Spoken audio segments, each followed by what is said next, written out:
Now in this video we're going to explore building minis that are made of something which is absolute pain to work with.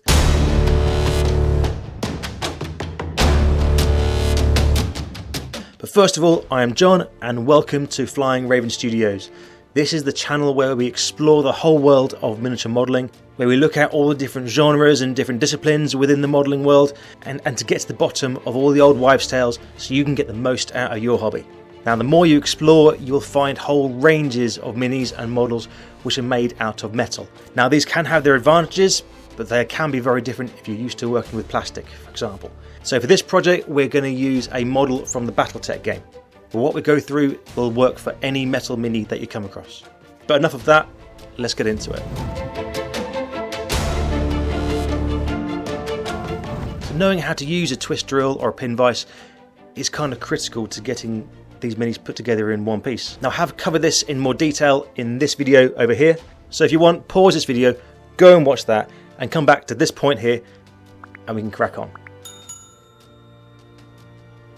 Still here, cool. This model today is from the BattleTech game and it's the BUSHWACKER Mech. This one comes in a number of little pieces. This is tiny. It's a lot smaller scale than what I'm kind of used to. But the joy of it is the principles are the same for any metal mini.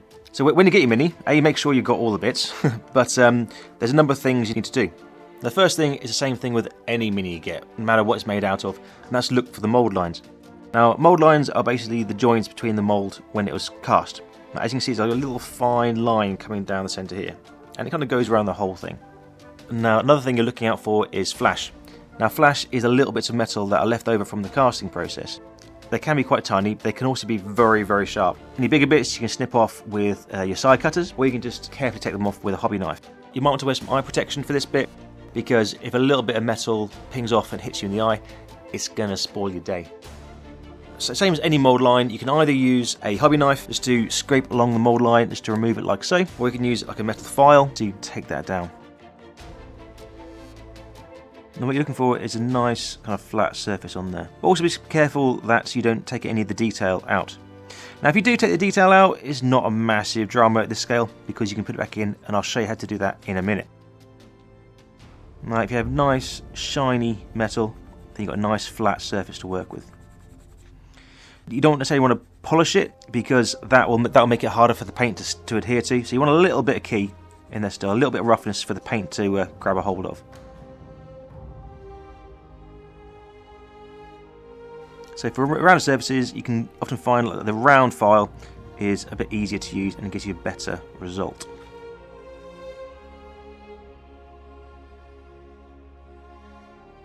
From the casting process, the surface is quite lumpy, and it depends on what kind of look you're going for. But it's a bit too rough for the look I'm going for. So I'm going to try and sand down and file down the surfaces a little bit. Once again, the round file helps you get around the corners and tidy it up a little bit. Now with any metal mini, it's cast in quite soft metal, and as you can see here, these gun barrels have been bent out of shape slightly. So all you do, it's really simple, and just put a gentle pressure just to bend it back into where you want it to be.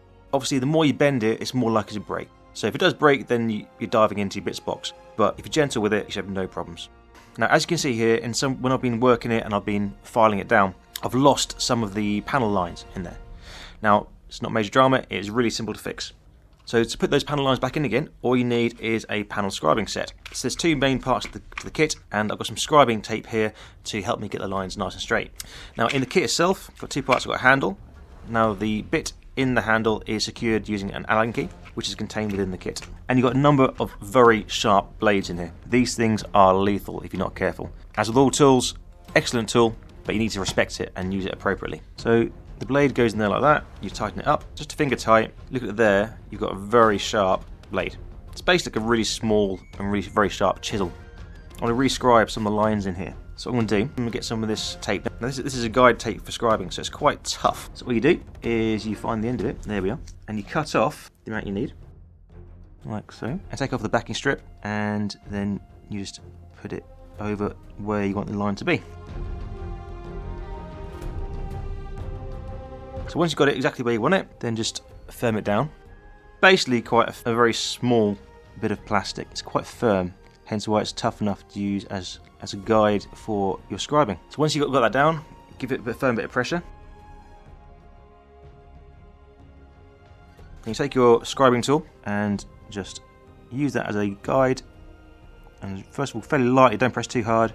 Also bear in mind that the metal is very soft, does not need a lot of pressure. And be careful, if you press too hard, you slip, that very sharp blade is going in your finger. When you're happy, take it off and you re-scribe the line. So for example, if you're doing a fantasy mini, for example, the tip on this is really good to getting in some of that tiny detail to help either remove any flash or any poorly cast bits. Once you're happy with that, then as always make sure you put it away, because you do not want that falling off and stabbing you, or anybody else for that matter. Now the next step is cleaning the Mini. Now this is not always essential, but by the time you find out you need to do it, it's often too late. So first of all, you need some sort of tepid water, a little bit of washing up liquid, an old toothbrush that you're not using anymore. Then what you do, I tend to put them into a bowl for smaller minis like this. If you are going to do it in your sink, just make sure you're not going to flush any small parts down the plug hole. And then all you do is you get the piece and you just use the toothbrush and just give it a good scrub. So when the model is cast in the mould, they put a lubricant on it to therefore allow the pieces to be released from the mould. Now this can affect both the glue as well as the paint. It also helps to get rid of any grease, either from your fingers or from the packaging, and gives you a nice clean slate to work on. Then once you're happy with that, give it a really good rinse with clean water. That will help get all the soapy residue off, because that's not going to help you paint much either. And then leave them out to dry. And once that is done, you're ready to build. Okay, so now these pieces are now dried. I'm now ready to put them together. Okay, so first of all you want to dry fit them. Now what I mean by dry fit them is you literally put it together without the glue. So what you're doing there is, this one here, I've got a pin there, and it goes in like that. So that will sit on there like that. Now that one, I'm actually fairly happy with that actually, because that's quite a solid, the joint in there, I'm moving it around, the joint in there is quite good, that's quite a solid joint. And the joint in the hip, as it were, that's quite good as well. So I'm quite happy with that. I'm going to glue them in place. So I'm going to put a little dab of super glue in there. Then you want a tiny amount, not too much, and it'll take longer for it to stick. Now metal takes a little time for the glue to set, so you've got a little bit of working time. Then put it in there and just hold it in place. Put it down, so I'm going to try and correct that position a little bit. There we go. So in this part here, the arms, this is going to be slightly more complicated, I think. These have all got pins in there. First of all, this is why it's important to dry fit, because this doesn't actually fit.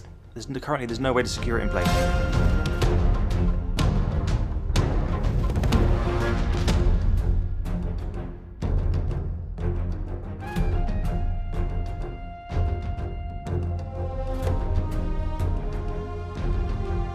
Now this drill bit is actually a titanium drill bit from a normal home DIY kit, but that's the right size of what I want. So what I'm going to do is, first of all, I'm going to drill this piece in here, because I know exactly where I want it to be. And all you do, once again, you twist, and just drill into there. And then what I do, get some 1mm wire, and just dry fit it in and make sure it fits right. It does, it fits beautifully. So what I'm going to do now is put a dab of super glue in there, and then get my wire, thread it into there. Sometimes you need a little bit of persuasion, and then let that dry. And just snip it off, and you've now got your piece coming out of there. Now it can be quite tricky to figure out exactly where you want the hole to be. What you can do is get a little dab of paint on the end of it, then line up where you want it to be, up there. So now you can see I've got a little green dot, and that's where I need to drill. When you're doing this, be careful, you're not going to go too far, you're not going to go through out the other side. It's a lot easier to do on plastic models than it is on metal models. So now what you need to do is to kind of dry fit it. So if you can get your piece, push it onto your bit there, bit of a jiggle, and you can see that obviously it's going to be way too long. Now obviously if you wanted it longer, you could fill that in with green stuff, for example, but in this case I'm going to take that off, get your snippers, cut that down, I'm going to dry fit it again, and there we go. So now we know it's going to fit. We're happy with that, take it off, add a bit of super glue, and then just put it back in. So there's no gaps there, so there's nothing to worry about there. Now then repeat the process for the rest of the joints.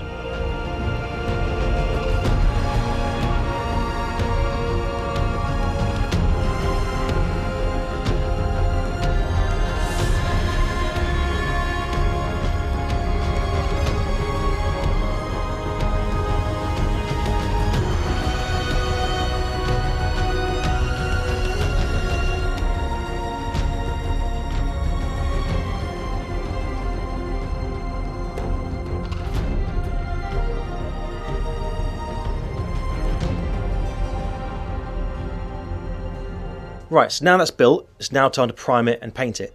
But what colour scheme and what faction should we paint it as? Drop your ideas down in the comments, and I may well pick your idea to paint this Mini in this video here.